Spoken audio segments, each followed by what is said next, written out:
Yo les ruego el favor de abrir o encender sus Biblias en Marcos capítulo 2. Estamos en esta serie ¿Quién es? Que enfoca la persona de nuestro Señor en el Evangelio de Marcos. Tan hermoso ese Evangelio, la verdad.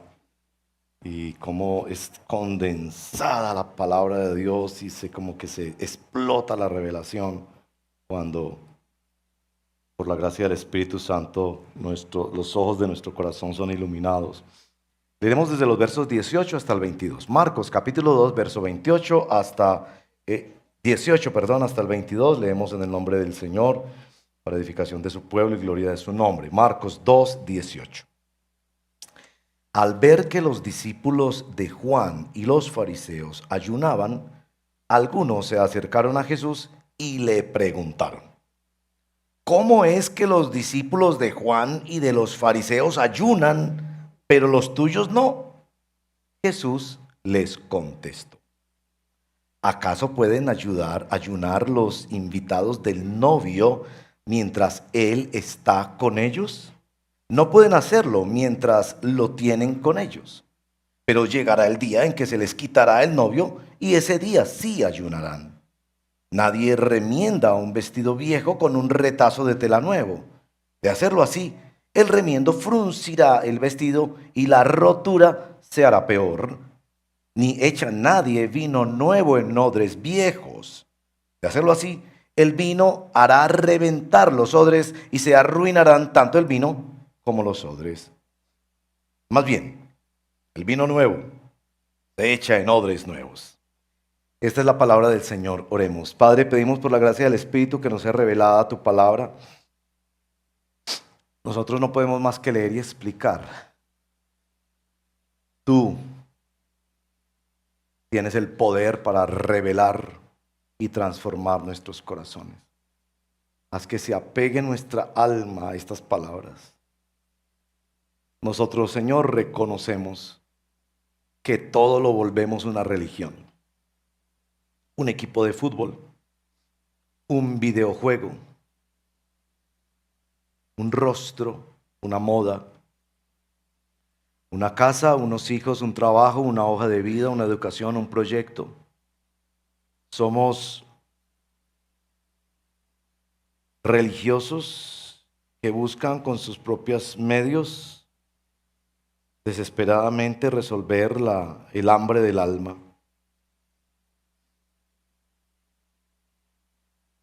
Y después tontamente preguntamos: ¿por qué es que esto no nos satisface? Ten misericordia de nosotros. Muéstranos la novedad de vida del Evangelio, la nueva identidad que establece el Evangelio en nuestras vidas. Métenos, por favor, en el banquete de la gracia, donde hay un nuevo novio, donde hay un nuevo vestido y una bebida fresca. Te lo pedimos, Padre. Nosotros que hacemos de cualquier cosa una religión, ten misericordia de nosotros, te lo pedimos en el nombre de Jesús. Amén.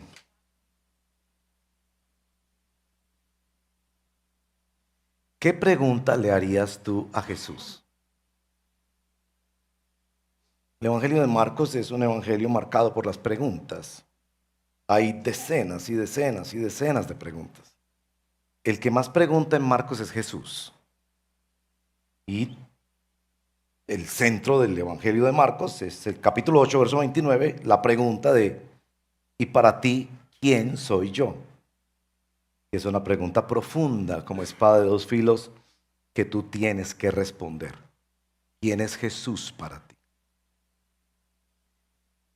Pero hay en particular un segmento de esas decenas y decenas de preguntas que el Evangelio de Marcos muestra que son preguntas acusadoras o provocadoras que hacen oponentes de Jesús en este Evangelio, especialmente los fariseos. Las he contado, son exactamente 10 preguntas centrales con las que buscan acusar o provocar a Jesús. Aquí estamos ante una de ellas, verso 18. ¿Cómo es que los discípulos de Juan y de los fariseos ayunan, pero los tuyos no? Bueno, a manera de introducción debemos decir que los cristianos deberíamos ser esas personas que producen preguntas en un nivel que solo Cristo puede responder. ¿Qué preguntas despiertas tú en tus amigos, familiares y compañeros de trabajo? Sería una interesante investigación. Sinclair Ferguson, que es, en mi opinión, muy limitada, muy subjetiva, quizás el mejor predicador vivo hoy en día en el mundo, por supuesto en lo que yo puedo conocer, cuenta con frecuencia la anécdota sobre su acento. Él ha vivido en Carolina del Norte por casi todo su ministerio, pero él conserva muy marcadamente un acento escocés. Él comenta con frecuencia que, por ejemplo, al subirse a un ascensor, la gente le pregunta: ¿usted de dónde es? Y él responde: pues yo soy de Carolina del Norte, ahí sirvo a Dios en una iglesia. Y que él puede notar que la gente se queda pensando: ¿de dónde es este señor? Y que seguramente cuando él sale del ascensor, las personas con las que estaba departiendo amablemente se preguntan: ¿este señor de dónde es?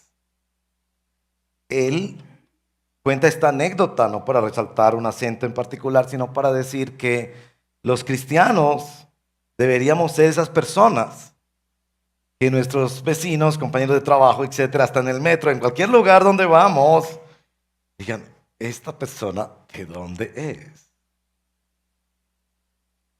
Es decir, que un cristianismo auténtico, digámoslo así, produce preguntas.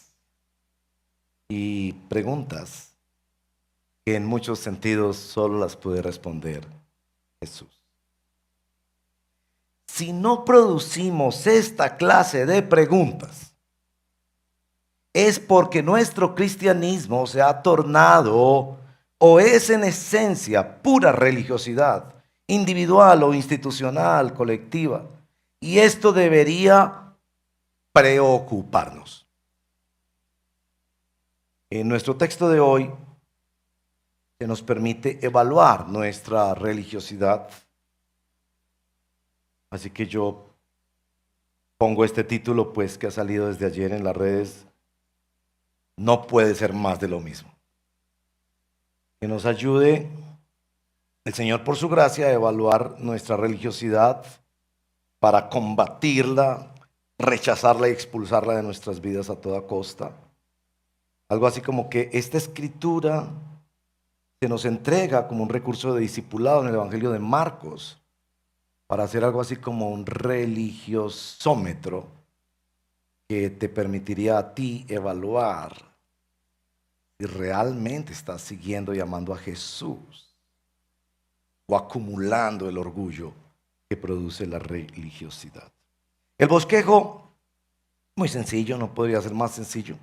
Primer punto, la pregunta, verso 18. No voy a impresionar a nadie pues con esto. Pregunta, verso 18. Segundo punto, la respuesta, verso 19 al 22. Y tercer punto, aplicación. Entonces, nada pues del otro mundo. Primer punto, la pregunta.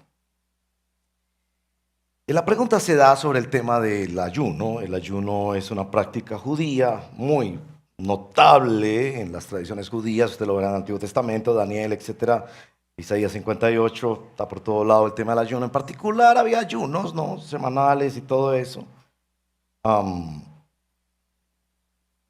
En particular el ayuno del día de la expiación, que en este año en el calendario judío corresponde alrededor del 5 de octubre.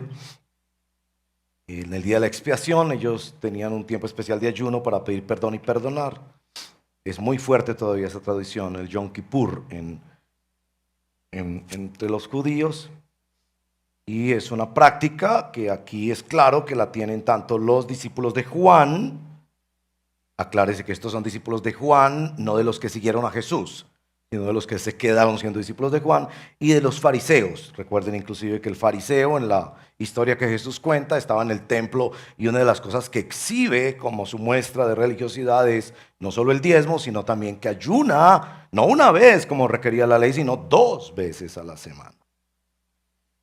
En cuanto a esta pregunta, el contexto y el contenido. El contexto, pues no sabemos muy bien quién hizo la pregunta. Yo considero en mi limitado conocimiento que la Nueva Versión Internacional no tiene la mejor traducción, quizás Reina Valera es mejor, pero la Nueva Biblia de las Américas es mucho mejor en esta traducción, para indicar quién fue el que hizo la pregunta.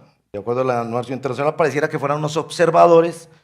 Una interpretación más precisa me parece a mí que fueron los mismos discípulos que hicieron esa pregunta. Pero más notable que eso en el contexto de la pregunta es que es el único lugar en toda la historia del Evangelio donde 2 grupos muy antagónicos se unen para hacer una pregunta. Si usted encuentra otro lugar, por favor infórmeme, porque a veces, aunque tratamos de estudiar juiciosamente, no exploramos toda la escritura bien. Pero si encuentra otro lugar, me informa por favor, pero creo que este es el único lugar en las escrituras. Esta historia se cuenta en 3 evangelios, pero en esta historia en particular, donde se unen los discípulos de Juan y los discípulos de los fariseos, que eran tan antagonistas como que en una ocasión los fariseos dijeron que Juan tenía un demonio. Ellos no se querían para nada. Digamos que podríamos llamar esto la izquierda y la derecha religiosa de la época.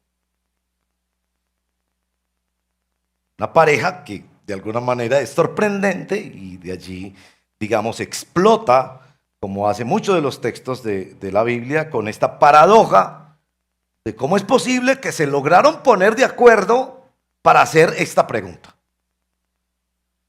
El contenido de la pregunta refleja una inquietud profunda en ambos grupos. Los seguidores de Juan el Bautista reflejan esta búsqueda muy personalizada, muy individualizada, desprendida de lo institucional. Ellos hablaban más del arrepentimiento personal. Ellos no iban al templo, iban a un río donde encontraron un personaje bastante particular, Juan el Bautista, que los bautizaba. Seguramente siguieron practicando algunas cosas, entre ellas el ayuno. Esos, digamos, representan lo que llamaríamos la religiosidad individual o individualizada. A mí nadie me va a decir cómo le oro yo a Dios, qué días voy, no voy a ir a ninguna parte, Dios y yo. En el otro extremo tenemos a los fariseos, que eran religiosos, más con una búsqueda de orden social, más exterior, por supuesto, con el rigor de reglas que cumplir, con las sanciones a quienes no las cumplían, con lugares de culto, ritos y ceremonias en particular. Lo podríamos llamar la religiosidad institucionalizada o colectiva. Los unos quizás enfatizaban más lo de adentro y cómo lo de adentro debe hacer buenas obras, como los soldados que se acercan a Juan el Bautista y le dice no sigas siendo corrupto, o los que se acercan qué debemos hacer Juan, y si tienes 2 capas da una capa. Ese tipo de espiritualidad más de diseño personal, de lo interior, muy intimista. Los otros enfatizan más lo de afuera, el reconocimiento y la afirmación social, la transformación social. Pero los 2 grupos están de acuerdo en esto. Se sienten confundidos, quizás molestos, no sabemos exactamente la actitud, con que los seguidores de Jesucristo no estén encontrando en el ayuno lo que ellos pretenden encontrar en el ayuno, pero todavía que se vean tan contentos. A los 2 grupos les preocupa que aquí haya un movimiento espiritual guiado por Jesús, donde la gente no necesita ir ni a este extremo ni a este extremo, pero están bastante contentos. El problema de esos 2 grupos hay que examinarlo en detalle. Por un lado, la religiosidad individualista construye una ficción donde solo es real lo que se siente y lo que se experimenta. Una especie de encierro, como lo que llaman los sociólogos el turismo identitario, tomarse la selfie porque esto es mi realidad y esto es lo que a mí me importa y eso es lo que voy a publicar en el mundo, naufragan en sí mismo No les importa la validación externa, terminan siendo tiranos de sí mismos a partir de el descontento con lo institucional, la indignación con la hipocresía de lo institucional y a partir de cierta compasión por el sufrimiento humano, pero imponiéndose cada vez más cargas, como quien va al gimnasio y cada vez siente que debe ir más y más y fortalecer más los músculos y ser más delgado, etcétera, etcétera. Quizás en esta religión individualizada se vive lo que vivió Lutero, quien después de subir haciendo penitencia por las famosas escalinatas allí en Roma, llegó al final con mucho esfuerzo y se preguntó, ¿cómo puedo saber que no necesito subir una escala más para estar en paz con Dios y hallar el descanso para mi alma? Sí tiene algo de virtuoso la individualidad religiosa, pero es profundamente insatisfactoria. Y esta pregunta está reseñando eso. Se sienten incómodos y inquietos con todo esto que yo he hecho para mi vida religiosa. Y aquí estás tú, Jesús, con tus discípulos, lo vamos a ver en el texto de la próxima semana también, caminando por los campos en sábado, haciendo tantas cosas, disfrutando la vida. ¿Qué encontraron ellos que nosotros no hemos encontrado? En el otro lado está la religiosidad institucional, más comúnmente llamada farisaica, que cae en la rutina, en el ritual, en la mecánica, donde se manipula y se puede ser abusado también. El legalismo. ¿Qué es lo que propone Jesús? Y ahí llegamos pues al segundo punto de nuestra reflexión, la respuesta. Por supuesto, sorprende la respuesta de Jesús. En primer término, porque Jesús no le da la razón a ninguno de los dos, ni hace una disertación tipo Isaías 58 sobre el ayuno. En lugar de eso, Jesús sabiamente y profundamente usa tres metáforas, realmente es una sola metáfora, comprendida en la dinámica del reino de Dios como un banquete de bodas de la gracia de Dios. Los tres aspectos de esa metáfora son el novio, el vestido nuevo que se pone un parche y los odres viejos nuevos que contienen vino.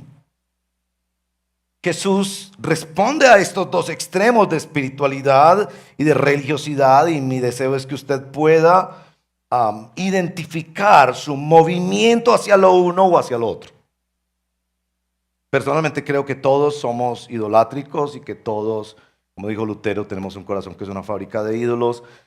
En consecuencia, todos somos profundamente religiosos y hacemos de nuestra religión una mascota, cualquier cosa, un novio, cualquier cosa, un programa, un plan. Pero que cada uno tiene una tendencia hacia esa religiosidad individualizada donde yo la diseño, o esa religiosidad que otros diseñan por mí, que es más institucionalizada. Uno puede imaginar la discusión entre los discípulos de Juan y entre los discípulos de los fariseos. Los discípulos de Juan le dirían a los fariseos: ustedes han creado una estructura hueca, ritualista, donde el hacer es más importante que el ser, la doctrina más que la vida. Son sepulcros blanqueados sin compasión por el pobre, sin renovación personal. Muy parecido ese discurso inclusive a los progresistas cristianos. Los fariseos, por su parte, le dirían a los discípulos de Juan: ustedes han creado una visión subjetiva, superficial, encerrada, individualista, anárquica de la religión, sin instituciones ni doctrinas que ordenen y mejoren la sociedad, sin disciplina, donde cada quien vive y hace lo que se le ocurre. Eso no va para ningún lado. Y si uno piensa bien, ambos lados tienen algo de razón. Porque como dijera ese político francés, nada existe sin individuos y nada permanece sin instituciones. Pero la respuesta de Jesús no es decir: usted tiene 20% de razón y usted 20% de razón y vamos a hacer una mezcla de las dos cosas. No. Jesús propone esta poderosa metáfora de un banquete de bodas. A propósito, pues las damas no se van a sentir muy contentas con este comentario, pero es la verdad y yo estoy obligado a decirles la verdad. En el antiguo Medio Oriente, Y aún todavía en algunas sociedades que conservan mucho de esas tradiciones, yo he presenciado bodas en ese contexto, la novia no es el centro de la boda, ni el vestido de la novia. La novia no entra en desfile donde todo el mundo dice, wow, no. Es el novio. Si la novia es bonita, se arregla, organizadita, ¿cierto? Se baña y todo para ese día. Pues no me entiendan mal, está bonita, querida la muchacha. Pero el énfasis está en el novio. El novio es el centro. Y por ahí ya Jesús empieza a introducir la idea de que el cristianismo está basado, por decirlo así, en el magnetismo de la persona y de la obra de Jesús. En el Evangelio de Juan, por ejemplo, los estudiosos que han explorado mucho el Evangelio de Juan, es un evangelio maravilloso, y hay tesis doctorales, investigaciones sobre el lenguaje de Juan, las metáforas de Juan y todo. Han explorado que en el capítulo 3, verso 14, 8, 28 y 12, 32 al 34, estas expresiones de Jesús, cuando Él dice, cuando el Hijo del Hombre sea levantado. Y en una de ellas dice, cuando Él sea levantado, refiriéndose a Él mismo en tercera persona, cuando el Hijo del Hombre sea levantado, a todos atraeré a mí mismo. Muchos de esos estudiosos consideran que se refiere precisamente a la palabra que se usaba para el momento de la crucifixión. Se crucificaba en el suelo y después el reo que era condenado, porque se hacía un hoyo en el piso, la cruz se levantaba y quedaba expuesto. Es esta idea de la centralidad del Señor Jesús, pero hay una variante y que los discípulos de Juan y los fariseos lo iban a entender muy bien. Y es la variante que podemos apreciar en textos de Isaías, por ejemplo, pero en particular en los textos de Oseas. Lean el libro de Oseas. Es conmovedor, aplastante para cada cristiano que lo lee, porque esta es la historia de un profeta soltero, buen hombre, con un buen ministerio, ya era conocido como profeta. Y un día el Señor le dice en su revelación, ve al mercado, compra una prostituta, porque eso se hacía en esa época, no lo estoy justificando, estoy contándoles que eso se hacía en esa época. Él va y compra una prostituta y el Señor le dice, y ten hijos con ella. Se casa con ella, tiene hijos con ella. Después ya se le vuela otra vez. Bueno, y la historia, para no perder el efecto del libro de Oseas, que es maravilloso, es que el Señor le dice, esa es mi relación con ustedes. Yo soy el esposo. Yo les he dado todo. El profeta Ezequiel trata este mismo tema en el capítulo 16. Las vestí, las adorné, les di todo, las cuidé y ustedes se me prostituyeron. Y esa imagen poderosa de cómo nosotros le somos de infieles al Señor. Por eso cuando cantábamos como esta mañana que decimos, oh, cuán grande es tu fidelidad, debe haber dobles sentimientos para nosotros. Por un lado, sí, claro, si fuéramos infieles, Él permanece fiel y Él va siempre a proveer y ayudar y nos, como dice un amigo mío, nos azota con sus bendiciones. Pero por el otro lado, debe haber sentimientos de profunda tristeza en nuestro corazón. ¿Cuánto tiempo le doy al Señor? ¿Cuántos recursos le doy al Señor? ¿Qué tanto creo en el Señor? ¿Cómo no me avergüenzo de contar un chiste medio verde, pero no soy capaz de pararme frente a mi familia y decirles, ustedes me permiten orar un momentico al Señor por todos los que estamos aquí? Y claro, ese adulterio de corazón es condenado claramente en el libro de Oseas. Pero esta es la variación, Aquí no se presenta como el esposo, sino como el novio. Ahora, para que ustedes, damas, me sigan queriendo, les voy a hacer esta pregunta. ¿Cuántas de ustedes, mujeres casadas, quisieran que su esposo todavía se portara como cuando eran novios? Codea al esposo, dígale, ya ves que el pastor se lo está diciendo clarito, se lo está diciendo. Usted se paraba, le abría el carro, la puerta del carro, no, le abría la puerta del carro.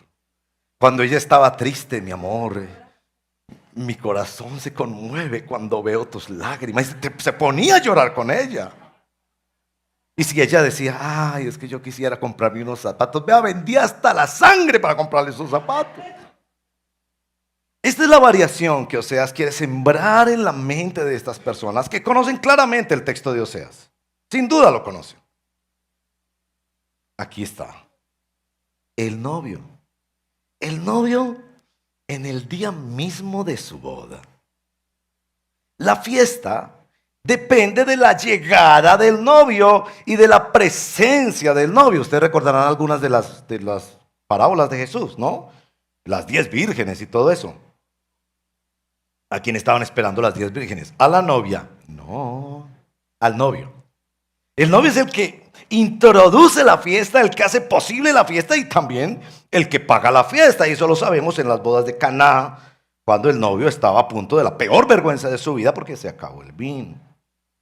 No se trata de la fiesta de otros, es la fiesta del novio. Y este dato es muy importante porque el novio está invitando a unos acompañantes. Otra dificultad de traducción en el verso 19, los invitados del novio. La expresión es los hijos del tálamo, los compañeros del novio. Es una mejor traducción. Los compañeros del novio. No se trata de todos los invitados, sino de los compañeros del novio. Para esos compañeros del novio, ellos no van a considerar esa fiesta como su fiesta, sino como la fiesta del novio. Ese dato es muy importante, especialmente para el gozo cristiano. Porque el gozo de los compañeros del novio no es que ellos estén satisfechos, sino que el novio pueda encontrar la novia y realizar el día que él ha deseado, donde se va a unir a su amada, y todo circula en torno al gozo de él, no al gozo de los acompañantes del novio. Y eso lo saben muy bien los discípulos de Juan el Bautista, porque en Juan capítulo 3, Juan el Bautista les habló de eso. Juan le dijo, yo no soy el novio, yo soy el amigo del novio, y mi gozo es que él crezca y que yo mengüe. ¿Lo recuerdan? Todo este asunto del banquete de la boda está enfocado en la maravilla de la gracia de Dios, el gozo que se desprende de la historia de Dios. Y bueno, ya por ahí empezamos a entender un poco qué es lo que Jesús le quiere decir a los religiosos de izquierda y a los religiosos de derecha. El punto no está en lo que usted hace, ni en la forma de cómo usted piensa que lo debe hacer, ni si lo hace en un ámbito institucional o en un ámbito de convicciones muy personales y muy individuales. Porque ustedes no son el centro de la fiesta, ni una religión, ni una iglesia, ni un templo, ni un rito. El centro es Jesús. John Owen, en el último libro que él escribió, que les invito a leerlo, se consigue muy fácilmente en internet gratuitamente. Este famoso académico, rector de Oxford, puritano, en el libro que se llama La Gloria de Cristo, escribe lo siguiente: no nos engañemos a nosotros mismos.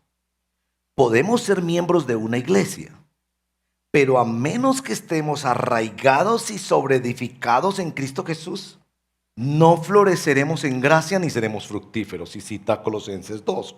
Continúa Owen. Cuando los creyentes viven en Cristo, reciben un suministro continuo y alimento espiritual que les mantiene sanos y fuertes. Los frutos de la obediencia santa se manifiestan en ellos, y esto hace que sus vidas sean atractivas para los demás. Este asunto de el cristianismo es Cristo. Que somos atraídos a una persona, no a una práctica individual, ni a una institución. Rompe el Señor con nuestra religiosidad. Y para complementarlo cita estos dos metáforas del vestido nuevo viejo, el vino o los odres nuevos viejos. Por supuesto son una continuidad de la idea del banquete del novio y la visión y de la fe en Jesús como el centro de nuestra vida. No se trata de escoger lo uno o lo otro. Se requerían prácticas y disciplinas espirituales y se requería de una búsqueda personal de arrepentimiento. Pero los que están escuchando esta respuesta de Jesús entienden claramente las alusiones. Por ejemplo, al vestido. Les va a interesar mucho saber que a lo largo de todas las escrituras hay una teología abundante sobre el tema de la moda, sobre todo el tema del diseño de modas para quienes estudian o trabajan o tienen negocios de eso. Empieza con Adán y Eva, que donde el Señor en el capítulo 3 es el primer diseñador de un vestido. ¿Usted sabía eso? Y lo hace para cubrir la vergüenza. Ya ahí hay toda una nota enorme de teología, porque todo lo determina la teología, la forma en que entendemos a Dios y su revelación, de que el vestido debe ser para cubrir la vergüenza y no para provocarla. Pero la historia de la Biblia termina en Apocalipsis preguntando, ¿quiénes son estos? Que tienen vestiduras blancas de lino fino, y la respuesta del anciano: estos son los que han lavado su vida, sus vestiduras en la sangre del Cordero. Bueno, los seguidores de Juan el Bautista recordarían la ropa rudimentaria de Juan el Bautista con piel de camello y sandalias, todo eso. Y los fariseos también pensarían en que a ellos les gustaba tener las filactelias y todas esas cositas que se ponían para mostrarle a la gente que eran religiosos. El vino y la vid en el Antiguo Testamento es una imagen del pueblo de Dios extraordinaria, como en el Salmo 80, verso 8, traje una vid desde Egipto. Pero ¿qué se deriva de esas metáforas? Dos cosas, básicamente. La primera es la incapacidad humana. Las ropas del ser humano están sucias y se hacen precisamente para cubrir y aparentar, como el sacerdote Josué es visto en Zacarías 3, 1 al 5, que tenía vestiduras mugrientas y el Señor tiene que cubrirle con vestiduras nuevas. O como en el viñedo de Isaías 5, donde el Señor había cavado la viña, la había puesto hermosa y vino a tratar de encontrar fruto y no encontró fruto en él. La incapacidad humana. De estas metáforas también se deriva la oferta de la gracia. Una y otra vez en las Escrituras habla de te encontré desnudo y te cubrí, como hizo el Señor desde el huerto. Del verdadero fruto conectados a la verdadera vid, que es Jesús, el pacto de la gracia y no el pacto de las obras. ¿Qué debemos concluir de esa forma en la que Jesús responde la pregunta? Primero, pues que debemos ver la vida cristiana como una fiesta de bodas, no como mi fiesta, sino como su fiesta.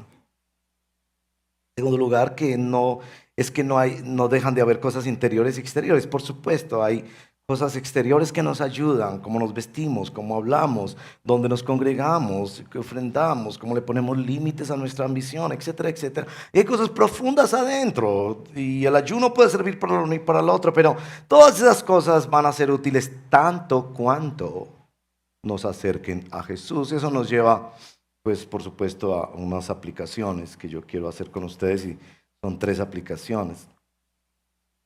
La primera es sobre la reforma, la segunda es sobre la evangelización y la tercera es sobre nuestra iglesia. Primera aplicación. En 8 días celebraremos 505 años de la reforma. No se sienta mal si usted no entiende qué queremos decir cuando hablamos nosotros de la reforma. No se sienta mal, y lo digo con sinceridad, porque a veces sencillamente no nos han contado. Cuando nosotros hablamos de la reforma, no estamos hablando de una reforma del edificio de la iglesia. Sí vamos a hacer una reforma del edificio de la iglesia. Con la gracia de Dios esperamos tener más disposición de lugares en este lado, etcétera, y entre todos lo haremos. Pero cuando hablamos de la reforma, nos referimos a un movimiento que el Señor en su gracia trajo en el siglo XVI, básicamente de volver a leer la Escritura y a vivir la Biblia y a predicar expositivamente, etcétera, etcétera. Si ustedes quieren saber lo esencial de la reforma, son 2 sets de 5 cosas. Primero están lo que llamamos las 5 solas, y ustedes la saben muy bien. Sola, Biblia o Escritura. Sola fe. Tercero, sola gracia. Cuarto, solo Cristo. Y quinto, solo para la gloria de Dios, o todo para la gloria de Dios. Bueno, Escritura, fe, gracia, Cristo, gloria. Y tenemos también las 5, lo que llamamos las 5 doctrinas de la gracia, que vinieron unos 100 años después de cuando se inició la Reforma, y es lo que llamamos el tulip, por el nombre de una palabrita, de una florecita, del tulipán, pero con el tulip uno se acuerda, ¿no? Entonces, primero es la total incapacidad humana. Segundo, la elección incondicional. Lo tercero, la expiación limitada. Lo cuarto,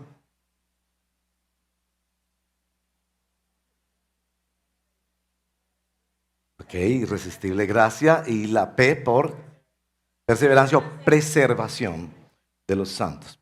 Si usted tiene esos 2 sets, entiende, porque la Reforma no es adorar a Lutero y contar historias de la situación sociopolítica de Europa, no. Eran esas doctrinas las que en sustancia se defendieron. Pero lo que quiero decirles es, nosotros podemos volver eso una religión. Y de hecho hay ciertas personas en América Latina que están descubriendo la ortodoxia evangélica a través de la doctrina reformada. Están volviendo eso una religión. Esas cosas son válidas tanto cuanto nos permiten ver la gloria de Cristo. Escritura es la palabra de Cristo. Es la palabra que cumplió Cristo y que nos prometió Cristo y ganó a través de su muerte y resurrección y ascensión. Fe no es la fe como un sentimiento de que las cosas serán buenas la semana entrante. No es la fe en Cristo, en su obra redentora. Gracia. No es gracia en el sentido de, ay, hagamos gracia, demos gracia, manejémonos bien a los que nos tratan mal. No, es la gracia de Dios que hizo un plan de salvación para hombres pecadores que eran sus enemigos, que habían violado su gloria. Y Él rescató un pueblo y ahora los llama hijos amados y los ama como a la niña de sus ojos, como a Jesús. Cristo y la gloria, es la gloria de Cristo, no es la gloria de la iglesia. O no es que usted siente el peso de la gloria en una reunión. No, es la gloria de Dios, que muchas veces la vemos con lágrimas en los ojos cuando recordamos los mártires de la iglesia. Eso es muy claro en todo el Nuevo Testamento. Pablo, por ejemplo, cuando se le llamó, Hechos 22:14, el Dios de nuestros antepasados te ha escogido para que conozcas su voluntad, para que veas al justo y oigas las palabras de su boca. ¿Para qué lo escogió? ¿Para ser misionero? No. Lo escogió para una comunión con Cristo. A los apóstoles, aquí mismo en Marcos, lo vamos a ver más adelante, capítulo 3, verso 14. ¿Para qué los escogió? Para que lo acompañaran y para enviarlos a predicar. En Juan capítulo 17, la oración sacerdotal, verso 24. Padre, quiero que los que me has dado estén también conmigo donde yo estoy. ¿Para qué? Para que vean mi gloria. En Caná, nos dice al final de la historia de Caná, ¿para qué fue a ese matrimonio? ¿Para multiplicarles el vino y resolverles el problema? No, así reveló su gloria y sus discípulos creyeron en él. 2 Corintios capítulo 3 verso 18. Pero todos nosotros, con el rostro descubierto, contemplamos como en un espejo la gloria del Señor. Estamos siendo transformados en la misma imagen, de gloria en gloria, como por el Señor, que es el Espíritu. La reforma ha de ser una reforma del amor, pero no del amor como un sentimiento que nosotros jugamos con él a nuestro arbitrio, sino como la reforma del amor a Cristo.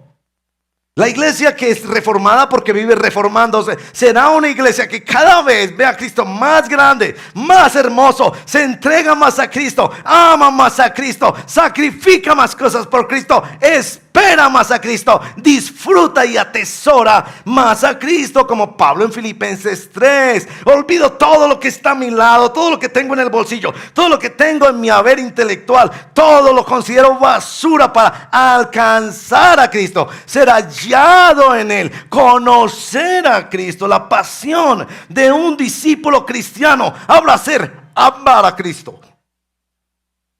Pero esa no es tu pasión. Esa no es tu pasión. Tu pasión es usar a Cristo. para por fin tener ese hijo, ese esposo, esa empresa, esa pensión. Es Jesús en Mateo 10:37 que tiene esta frase. Por favor, recuerde, esto lo dice Jesús: el que ama a padre y madre más que a mí no es digno de mí. El que ama más a hijo o a hija, a nieto o a nieta, más que a mí, no es digno de mí. Y por supuesto los discípulos leemos eso. Decimos: Señor, yo no estoy ahí. Todavía yo amo más unas personas en mi vida. Y eso es evidente por la forma en que gasto la plata, que invierto el tiempo, que me preocupo, que me cargo. Eso es evidente. Pero Jesús lo está diciendo también como su programa de discipulado. Es hacia allá donde nos quiere llevar. Esa es la reforma permanente de nuestra vida. Amar a Jesús más y más. De tal suerte que en tu estado de WhatsApp o en tu perfil de Instagram y de TikTok, lo que tengas, debes decir: el objetivo de mi vida es ser transformado a la imagen de Jesús para amarlo cada día más y más y más. La reforma ha de ser una reforma del amor a Cristo. No de peleas doctrinales sobre quién es más reformado que el otro. Segunda aplicación sobre la evangelización. Hermanos y hermanas, nosotros somos llamados por Jesús en esta historia los acompañantes del novio. Yo no sé si ustedes vivieron cuando estaban en el colegio. Yo supongo que los que tienen menos de 30 años no van a tener la menor idea de lo que voy a decir. Pero en el colegio nosotros hablábamos de una cosa que llamábamos hacer el cuarto. ¿Alguna vez usted hizo el cuarto? Si hay hermanos aquí que hicieron el cuarto, yo creo que hay unos jóvenes de la iglesia que estarían muy interesados en sus servicios. Hacer el cuarto era que uno tenía un amigo que no tenía novia. Por alguna razón, pues, no sé, quizás un poco callado, no sé, por alguna razón. Y él le había expresado como que pues esta otra muchacha de ahí del salón de clase en el colegio, pues como que le parecía interesante y quisiera como cortejarla, ¿no? Entonces uno se hacía pues a la misión. Misión imposible, no, misión, si desea cumplirla, de ayudarlo, ¿no? Entonces uno se inventaba cosas. Por ejemplo, uno le escribía un poemita y se lo firmaba a nombre de él. Y se lo ponía en el cuadernito a la otra compañera, ¿cierto? O a la salida del colegio uno los invitaba a los dos. Ah, mira, que no, que si nos tomamos en el heladito. Y entonces ahí los dejaba uno de pronto conversando y uno se iba a ver pues qué pasaba. Y ya con los días, si ocurría el cuarto, pues porque no siempre funcionaba, pero cuando funcionaba, pues nos sentía muy contento. Ya como que están compartiendo, y ya uno, pues ya eso era, ¿cierto? Ya cuando ocurrió, ¿cierto? Y ya uno ya sería en el matrimonio que le van las gracias. ¿No les parece que la visión que nos presenta este texto es la visión de la evangelización? Como hacer el cuarto.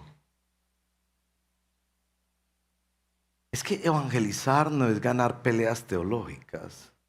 Escúcheme bien esto porque puede interpretarme mal. Evangelizar no es traer a una persona a la iglesia. Yo sé que cuando pues, invitamos a familiares y amigos a la iglesia, pues primero queremos ser transparentes y que conozcan nuestra gente y lo que nosotros compartimos y predicamos. Por otro lado, pues porque pensamos que habrá un hermano que se ha preparado para dar una charla en el grupo de las damas, en los grupos de jóvenes o de varones o en el domingo, lo que esté ahí, pues que va a escuchar otra voz diferente a la mía y es mi primo, mi hermano, mi hijo y quiero que escuche otra persona que le explique la Biblia. No me entiendan mal. ¿No les parece que evangelizar es esencialmente tratar de conseguir que una persona que está buscando a su amada y que yo voy a ser como el intermediario de poder ayudar en ese proceso? Y se los digo porque es que esta idea no es original de ninguna manera. Esta idea viene de San Pablo en 2 de Corintios capítulo 11:2. Escuchen lo que dice Pablo allí. El celo que siento por ustedes, dice Pablo hablándole a los corintios, proviene de Dios. pues los tengo prometidos a un solo esposo, que es Cristo, para presentárselos como una virgen pura. Ahí está. El ministerio cristiano de evangelizar y discipular consiste en hacer cuarto. ¿Cómo se hace cuarto? Hay tres formas de hacer cuarto si lo leemos a la luz de esta historia. La primera, debemos levantar preguntas, especialmente cuando no nos lo proponemos. ¿Por qué van a una misión a Palenque? ¿Por qué ayudan con sus capacidades y conocimientos en una clínica del alma? ¿Por qué le sirven a su vecino?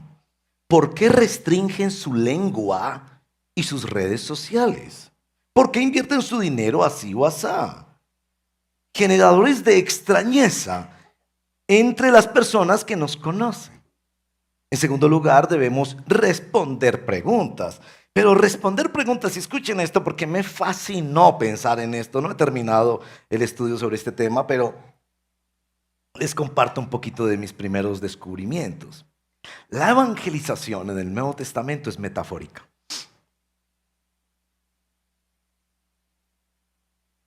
Puerta, agua, oveja o hijo perdido, nacer otra vez, encontrar un mediador, sembrador y semilla, perla, levadura, red. En lugar de poner a hacer una contemplación ideológica y académica sobre la adoración, Jesús le dice a la samaritana: tú tienes sed y necesitas un agua que no es esta, hay otra agua. Y como que le suelta el asunto así. O Apocalipsis 3:20, el Señor está tocando a tu puerta, ábrele. Y tu amigo va a decir: sí, ¿cuál puerta? Sí, dime, ¿dónde está esa puerta? No, es una metáfora. Hay una puerta en tu vida, ábrele.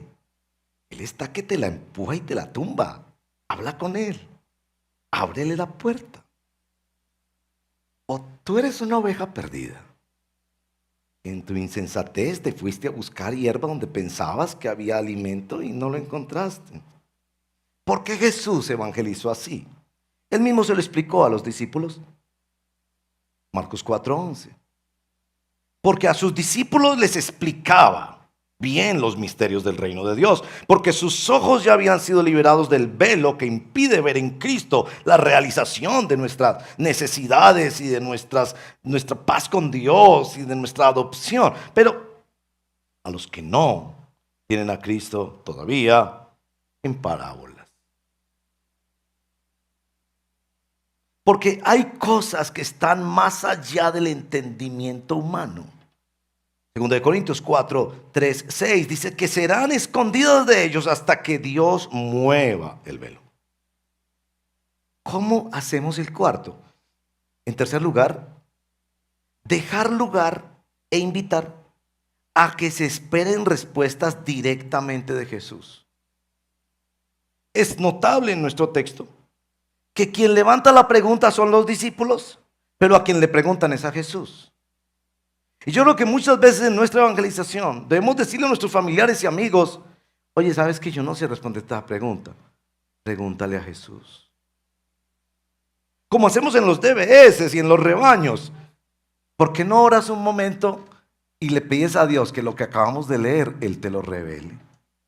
Porque el Espíritu es el que revela las cosas del Espíritu. Yo te puedo explicar, yo puedo hacer un esfuerzo de entender un poquito esto, cómo lo entendieron los primeros lectores, cómo se contempla en la teología bíblica de Génesis, Apocalipsis. Yo hago mi mejor esfuerzo, pero el que va a abrir los ojos de tu corazón es el Espíritu del Señor. Pregúntale a Él. Y es posible que estos se cansaron de preguntarle a los discípulos: ¿ustedes por qué están tan felices y no están aplicándose a las leyes farisaicas o a la búsqueda definitiva y disciplinada de la religiosidad individual? Pero ustedes se ven tan felices. Y quizás ellos digan: yo no sé por qué.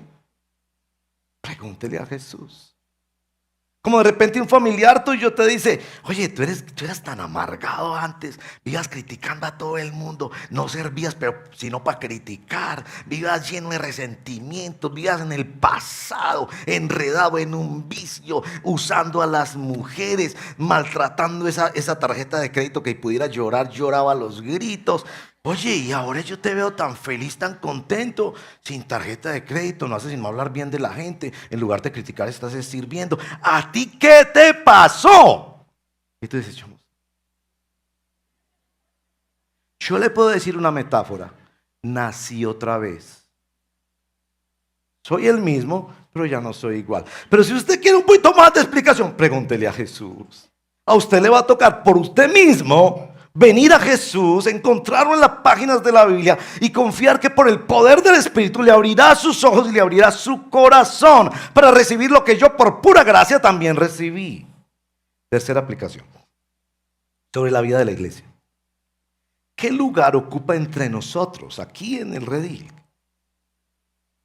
El ayuno, la membresía, la asistencia regular y disciplinada a nuestras reuniones, el diezmo, las disciplinas espirituales como nuestro devocional en casa, el servicio, todas estas cosas. ¿Qué lugar tienen? Y yo les voy a decir, amigos, esto sirve tanto cuanto nos haga amar a Jesús. Si usted diezma para empezar a criticar a la iglesia, decir yo diezmo fielmente, pero nadie me llama, diezmo fielmente, pero no me complace, diezmo fielmente, pues no me dejan hablar, mejor no diezme. Si usted va a hacer algo en el reino de Dios, hágalo para tener más hambre de Jesús. Entonces a uno hasta se le olvida lo que uno ha dado. A uno hasta se le olvida lo que uno ha hecho. Porque estas cosas que hace, como ayunar, que es legítimo ayunar, es para tener más hambre de Jesús. No para publicar, y yo también ayuno, y yo ayuno 2 veces a la semana, o para decir, yo sí me estoy disciplinando, esos otros no lo haga por eso. Haga esas cosas tanto cuanto le lleven a tener más hambre de Jesús, más anhelo de estar por Jesús, más disposición a Jesús, más cariño para Jesús. Cosas que te enamoren más de Él, que te desvistan de tu propia justicia, que te adentren en lo nuevo, que te desprendan de las viejas vestiduras, que te permitan entrar en el gozo de la gracia.